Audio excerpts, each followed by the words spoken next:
I'm really excited about today's video because today I'm going to show you how you can incorporate a decent amount of protein in your diet, whether you eat meat, whether you're a vegetarian, or whether you're a vegan, or if you're even like me, where you know there's a lot of health benefits to eating a lot less meat and eating a lot more plant-based food. So you want to decrease your meat and increase more plant-based foods. Now, a lot of vegetarians or vegans will tell you as long as you're not calorie deficient, then you're not going to be protein deficient. Now that is a true statement. It's pretty hard to be protein deficient if you're not calorie deficient.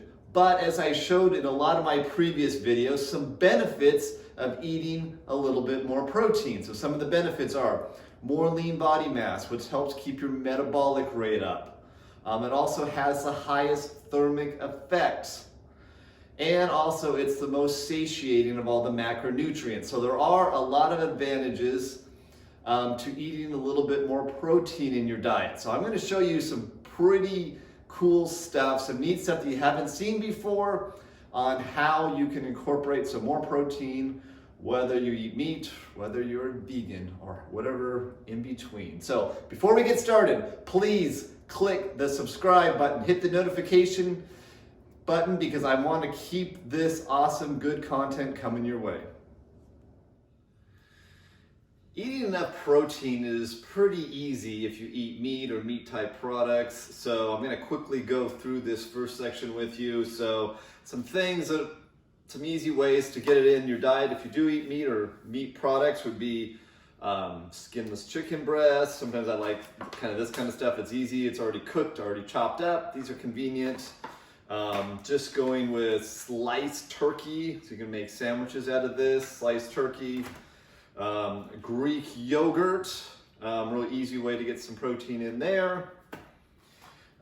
Eggs. Now I usually, when I do eggs, if I make scrambled eggs or things like that, I'll do maybe one full egg, but to decrease the fat a bit, I'll use some egg whites. You can mix in some yummy stuff, some spinach, maybe just sprinkle just a touch of cheese for some flavorings, possibly some garlic, whatever else you want to make in there, make it a nice scramble. But using a lot of egg whites with your eggs will definitely bring the calories down a lot. You can also do fish is a great way of getting good protein, also some good essential fats in your diet. And then you can also go with lean beef. Get it as lean as you can, whether you do lean beef burger patties, whether you do ground beef, try to get it as lean as you can. I also like to use my George Foreman grill a lot if I do that stuff, to try to lean it down even a little bit more.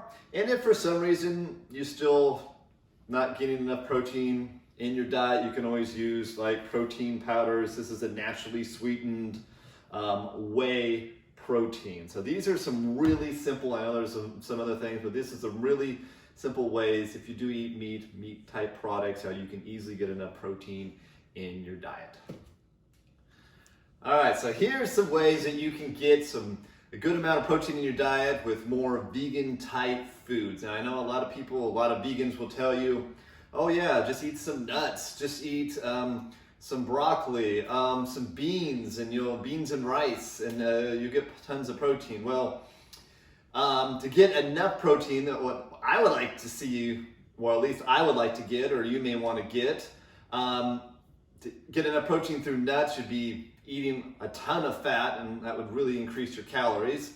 You'd be eating a ton of carbohydrates, and it'd be pretty tough to do it through vegetables. There's no way you can eat enough vegetables to really get a significant amount of protein through that. So I'm going to show you some ways that you can easily get enough protein with plant-based or vegan food. So let's first start off with more what I'll call the carbohydrate type foods first. So this is a good quinoa. I love to start with quinoa. Now this is more, I would think of as more as a carbohydrate, but if you did something like replace your rice with quinoa, what you'll notice is not only is quinoa so much higher in nutrition than rice doesn't really have a lot of nutrition in it. Quinoa has so much higher nutrition, but it's also a really super good quality protein source. It's got about 8 grams of protein per serving, and quinoa is one of the most complete naturally vegan protein sources. So if you can substitute quinoa for things like rice as much as you can, that'll bump up your nutrition, bump up your protein. Lentils. Now I consider this kind of more of a carbohydrate type food, but this is power packed with about 10 grams of protein per serving. So these black lentils are a good way to incorporate in your diet, and you'll definitely increase your protein there. Now, instead of eating regular kind of bread, you can substitute that out with something like Ezekiel bread. Now, I love Ezekiel bread. This comes from a text in Ezekiel 4:9 that talks about how to make bread, combining different grains and lentils and stuff. So what we find is that this is not only a great carbohydrate and high in fiber source, but this also makes a very good protein source. So if you switch your normal bread with Ezekiel bread, not only get so much more nutrition, more nutrients, more fiber, but you also get a lot more protein as well. So, all right, so some other more, what you consider more protein foods. So this is one that I love, PB Fit. So this is powdered peanut butter. So this has the protein intact, but it drains out most of the fat. So this is in powder form. So what you can do with this is you can take some of this PB Fit and put it in your smoothies. It gives it a nice peanut butter flavor and adds a bit of protein to it.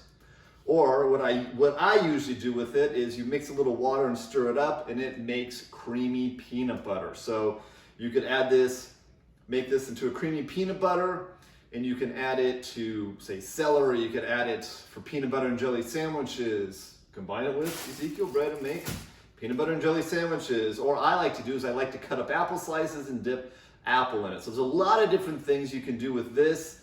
And it really cuts the calories. It allows you to get more protein because you have a little bit more.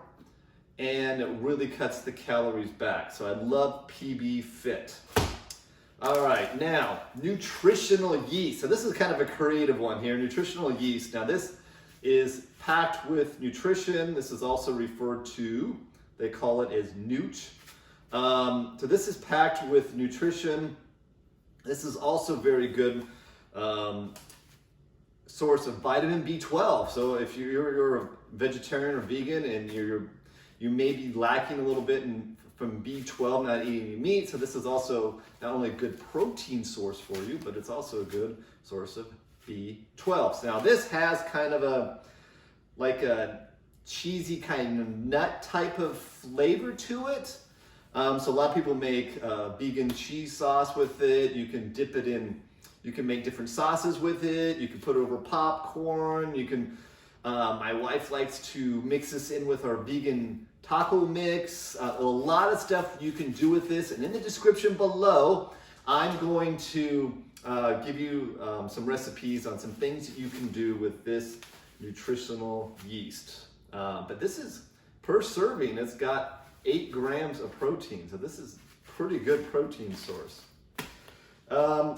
Now this, sorry, I don't have the packaging for this. This is actually spirulina. Now this is considered more of a blue-green algae type thing.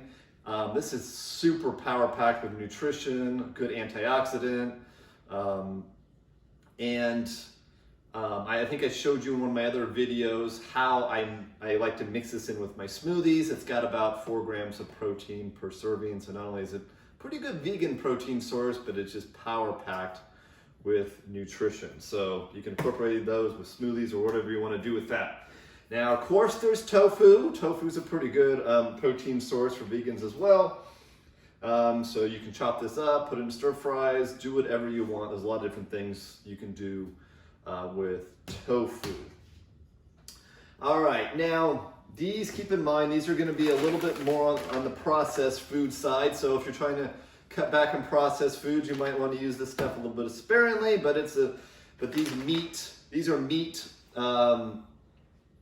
substitute type products that you can try. So if you want to just swap out meat for some more plant-based or some more vegetarian, vegan type foods, you can use these, but keep in mind they're a little bit more processed. So now Gardein makes a lot of good stuff.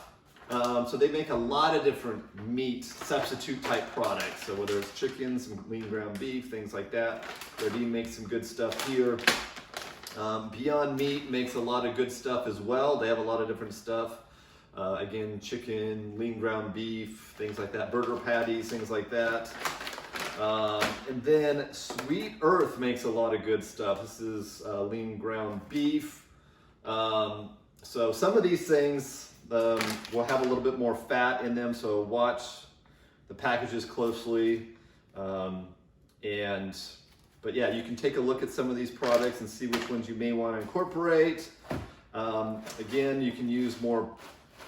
This is a Gardein burger patty. Beyond Meat makes these as well. There's a lot of different ones of these. Impossible Burgers, another one. Though these you gotta really but you gotta really pay attention to the fat intake on these as well. So these are a little bit higher in fat, but some of these will be pretty good lower calorie protein type substitutes there. Now, another thing you can try is protein milk. Now this is Silk. Now there's some other brands that make this as well. This is actually a mix of, now they kind of go, a lot of people don't want as much soy in their diet, so people that are trying to eat more vegan type protein sources, they used to go to a lot of soy, and a lot of people don't want to go to as much soy because of the estrogen mimicking compounds. So a lot of these type of products, and also they even have milks that use more things like pea protein. Some of these products use some soy, some pea protein. This milk actually uses almond and cashew, also pea protein as well. So you'll see some protein from almonds, cashews, and pea protein. So this is a good way of adding a little bit more protein. Now this one is unsweetened, but you can also get if you need a little sweetness to it, they do make this with a little bit of sweetener in them as well. This is unsweetened. I think it tastes pretty good as vanilla, unsweetened. So if you have a meal, for example, where you don't have a lot of protein in it, you could have a little glass of this next to it, and this gives you about 10 grams of protein in it. So this is another way of bumping the protein up a little bit. And then there's another thing you can also do is just protein powder. Now again, like I said, they're going more towards pea and rice protein is a really good, kind of more the popular thing. It's a really good vegan protein source. So you can try some of these. This is a naturally sweetened vegan protein powder. So if all of these, you're not getting enough through some of this stuff, you can also try some vegan protein powder. So hope you guys enjoyed this video. I like incorporating a little bit more protein, helps me with my workouts. And like I said, I still incorporate some meat in my diet, but I'm trying to cut way back and trying to eat more plant-based foods. So if you're trying to do that, or if you're vegetarian or vegan, hope you guys got a lot of good ideas out of this and how you can easily incorporate some more protein in your diet to help you with your health and fitness goals.